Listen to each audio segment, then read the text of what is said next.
জনপদের তথা বৃহত্তম আমাদের বাংলায় তিনি স্বমহিমায় প্রকাশিত উদ্ভাসিত, তার কাছে শুধু তার শ্রদ্ধায় ধন্যবাদ। নমস্কার। আমার সঙ্গে একটাই কথা বলার আছে, প্লিজ আমি না স্মৃতি থেকে বলবো তো, আমি কথা বলে আমি একদম ভুলে যাবো। এই যে একটু আগে আমার কবিতা বললেন, সেই কথার কারণে কিন্তু ভুলে গেছে, কারণ আমরা তো কোনো স্মৃতি থেকে বলি, চেষ্টা করি।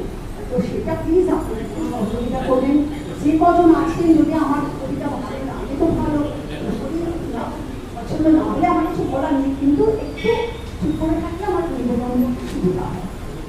তো আমি একটু তো ভেবেই এসেছিলাম বা আমাকে বলা হয়েছিল এটা করার জন্য, সেটাই বলতে হবে, হয়তো একটু সময় লাগবে।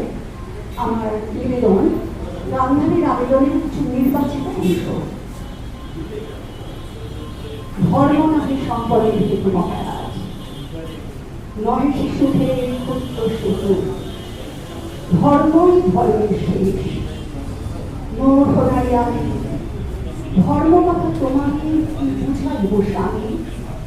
জানো সহজ পাণ্ডবেরা যাবে বলে, ফিরাইলে ফিরিবে না বদ্ধতার পণে। এখন মহারাজ্য রেখা কি তোমার মহিবনে, পুত্রের নবরাজয়ী মা নিষ্পাপের দুঃখ দিয়ে নিজে পূর্ণ সুখ লইও না। ন্যায় ধর্মে করো না বিমুখ পৌর প্রাসাদ হতে, দুঃখ সুদুঃসহ আজ হতে। ধর্মরাজ লহ তুমি লহ, দেহ তুমি মহর্ষিতে।